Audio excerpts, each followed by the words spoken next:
산후조리원은 산모들은 가장 편안하고 우리 아이들도 가장 편안하게 그곳에서 쉴 수 있어야 되잖아요.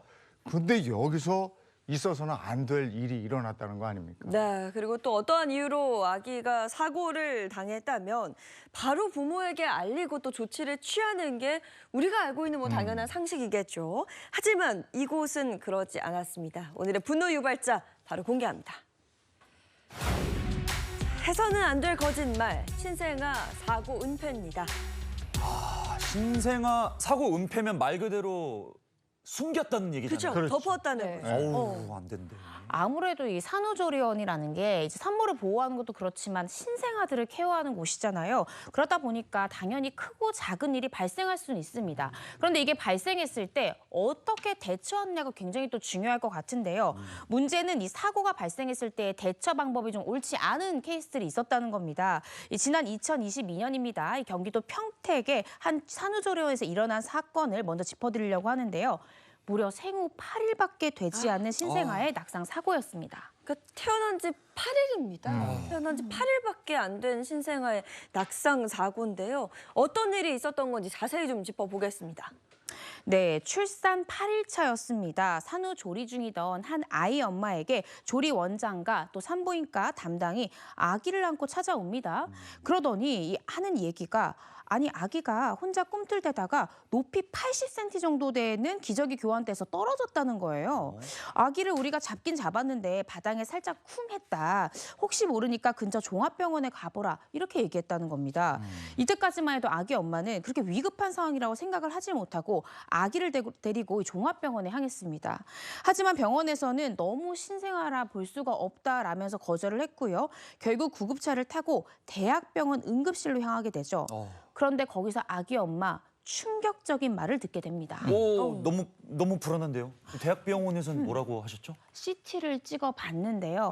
정말 충격적인 게 좌우 두개골 골절에 뇌출혈이 세 군데나 있었다는 겁니다. 그래서 아이가 무려 전치 8주 진단을 받았다고 합니다. 생후 8일 된 아기입니다. 네. 아니 80cm 거기서 떨어지는데 떨어지는 아기를 이렇게 머리 쪽을 받아가지고 살짝 쿵했다면서요? 네. 근데 두개골 골절에 뭐 뇌출혈이 세 군데요? 네, 그러니까요. 아무리 봐도 좀 이상하잖아요. 네. 그래서 아기 엄마가 자기가 산후조리원에 들었던 설명이랑 뭔가 좀 안 맞는 것 같아서 의사 선생님한테 물어봤다는 거예요.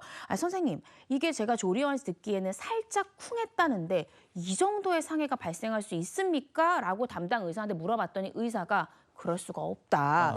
이거는 높은 곳에서 떨어진 게 아니라면 이 정도의 상해를 입기는 힘들다. 이렇게 담당 의사가 얘기했다는 겁니다. 아니 그러면 그 조리원에 다 CCTV 있잖아요. 네. 당장 가서 확인해 봐야죠. 네, 그래서 이 엄마가 뭔가 이상하다 해서 사고 발생 3일째 되던 날에 아기 엄마가 경찰서에다가 이 해당 조리원의 CCTV를 확인해달라라고 요구를 해서 CCTV를 보게 됐습니다. 그날 무슨 일이 있었던 건지 화면으로 한번 보시죠. 오. 아기가 있습니다. 어? 어머, 뭐 쭉 끌려가네? 그렇게 뚝 떨어진 거잖아요. 그렇죠? 네. 뭐가 쭉 끌려갔어. 아니 확 낚아채진 것처럼 보이는데 어. 저 정도 끌려갔으면 살짝 쿵이 아닌데 완전 떨어졌을 것 같은데. 아니 그러니까요. 아니 처음부터 저렇게 떨어졌다라고 솔직히 말을 했으면 바로 구급차 불러서 응급실에 갔을 텐데 뭐 살짝 쿵했다, 머리를 뭐 다쳤다 이렇게 얘기를 했으니까 아니 근데 지금 아이가 그렇게 꿈틀대다 지체됐죠. 떨어진 것도 아니고 저게 떨어진 정황이 뭐 이렇게 쓱 쓸려갔거든요. 뭐 이렇게 네. 딸려가는 느낌이었고. 아니 근데 저걸 그냥 거짓말을 해버린 거 아니에요? 그러니까 누가 끌고 가는 모양새잖아요. 네, 누가 봐도. 네. 근데 속인 게 이것만 속인 게 아닙니다. 분명히 산후조리원에서는 아이가 추락한 높이가 80cm 네. 정도다라고 얘기를 했잖아요. 네. 실제 확인을 해보니까 90cm였고요. 그리고 아기를 저도 이제 아이가 있고 키워봤지만 사실 생후 8일밖에 안 된 아이가 혼자 꿈틀대다가 저렇게 이동을 해서 떨어진다. 이건 사실상 있을 수도 없는 일입니다. 그러니까 여러 가지의 거짓이 있었던 거죠. 말이 안 되는 거죠. 저렇게 네. 이야기를 했고 어떻게 보면 속였다는 건데. 근데 뭐 더 말할 것도 없이 CCTV 자체가 이제 증거거든요. 네. 옆에 아이를 안다가 속삭이가 딸려가면서 휙 하고 그냥 바닥으로 떨어진 건데. 그래서 궁금한 게 아기는 무사한 거죠? 그게 가장 아니 중요한데. 그러니까 부모 입장에선 더 불안한 게 네. 결국은 신경외과 중환자실로 입원하라는 얘기를 어. 들었고 만약의 경우에 네. 긴급 뇌수술을 받아야 된다. 아휴. 그리고 수술 중에 사망할 수도 있으니까 동의서 써라. 이런 얘기 들었다니까 이 부모 입장에서는 정말 애가 타죠. 애가 타. CCTV 확인하고 나서 부모님이 정말 네. 화가 많이 나셨을 것 같은데요. 사고를 축소하고 숨기려고 했던 이 조리원 처벌을 받아야겠죠. 그렇죠. 그래도 경찰이 열심히 수사한 결과 그 조리원장도 간호사 등등 3명에 대해서 이 조리원의 안전관리 의무 소홀을 이제 밝혀냈다는 겁니다. 그래서 3명에 대해서 모두 혐의가 인정된다라는 의견으로 이 사건을 검찰로 송치를 했는데 검찰에서는 조리원장과 대표원장에 대해서 좀 살펴봤더니 불송치 결정을 일단 내렸다는 거예요. 그리고 이 간호사에 대해서만 보완사 처분이 내렸습니다. 불송치 처분이란 무엇인가? 이제 불송치 처분은요. 일단 수사해보니까 혐의가 없다라는 취지거든요. 아무래도 조리원장이나 병원 측에서는 우리가 안전관리 소홀 의무 이런 것에 대해서는 모두 다 우리는 충실 이행했다라는 취지로 변소를 했던 것 같아요. 근데 이제 해당 간호사만 이 뭔가 수사에 미진한 점이 있어서 검사에서는 보완 수사를 해서 경찰이 다시 한번 수사를 해봐라라는 보완 수사 처분을 내린 그런 상황입니다. 조리원장이랑 대표원장은 그냥 죄가 없다고 막 그렇게 된 건가요? 그러니까 이 부분에 대해서 만약에 지금 피해 아동의 어머님이 보고 계실 수 있는데 이 불송치한 부분에 대해서 억울하시다라고 하면 당연히 이의 신청을 하실 수 있습니다. 물론 이 조리원 측에서도 아마 변호사 선임을 할 거예요. 네. 선임을 해서 우리가 간호사에 대해서도 안전관리에 대해서 정기적으로 교육을 했습니다. 우리도 충분히 스크리닝을 했습니다. 라고 주장을 할 테지만 이 부분에 대해서 피해자 입장에서 어떤 걸 밝혀야 되냐.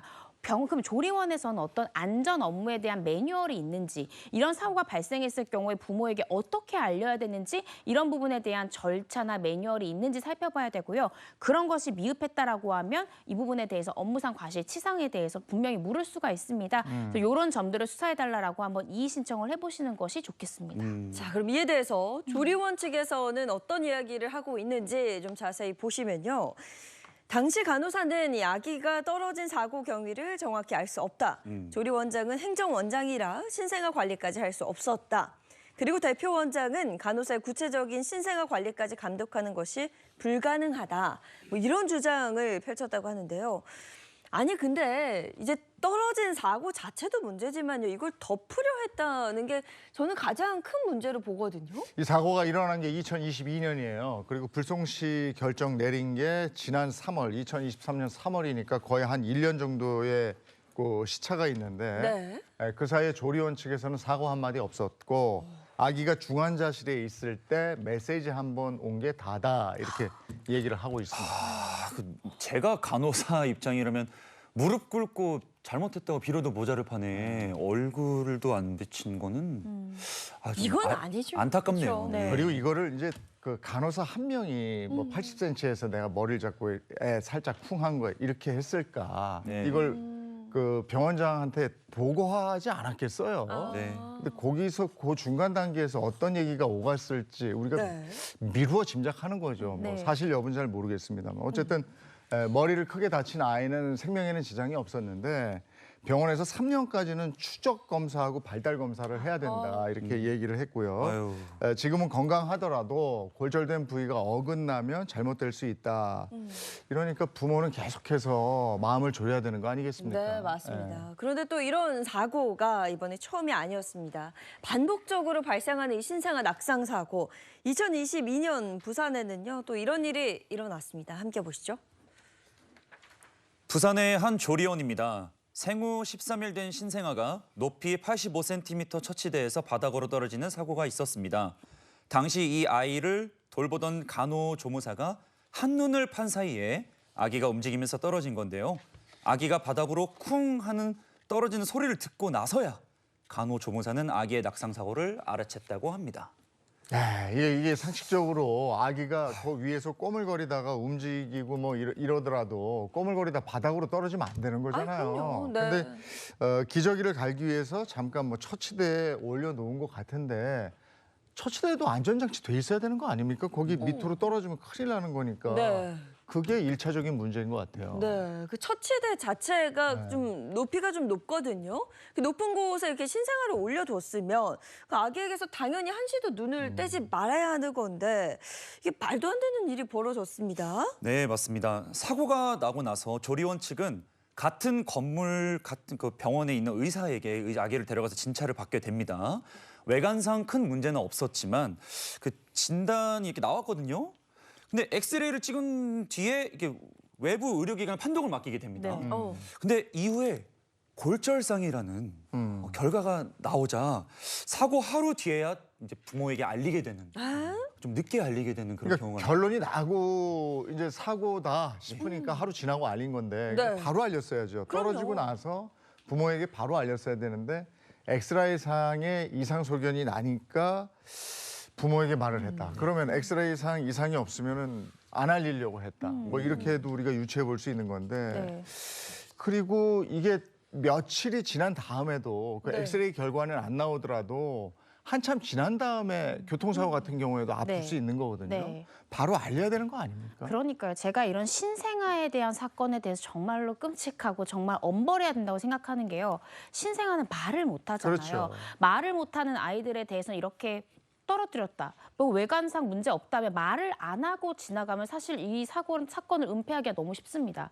근데 이 사건은요. 사건이 일어난 직후에 산모가 아이를 봤다는 거예요. 왜냐하면 산후조리원이다 보니까 저도 있어봤지만 수시로의 모유 수유를 네. 하루에도 여러 번을 해야 되거든요. 근데 그때 엄마가 아이를 보니까 아이 얼굴에 눈물 자국이 있었다는 거예요. 그래서 엄마는 어떻게 생각했냐면 아유 우리 아기가 너무 배고파서 울어서 눈물 자국이 있었다. 이렇게 엄마는 그쵸. 생각했다는 겁니다. 그렇게 생각할 수밖에 없죠. 왜냐하면 뭐 병원 측으로부터 들은 이야기가 전혀 없기 때문에 네. 당연히 그렇게 생각했을 텐데 결국에 뭐 아기 머리가 골절이 됐다는 거고 사고 하루 뒤에 또 알게 됐습니다. 아기는 어떻게 됐을까요? 네, 골절 소식을 들은 부모는 신생아를 대학병원으로 옮겼는데요.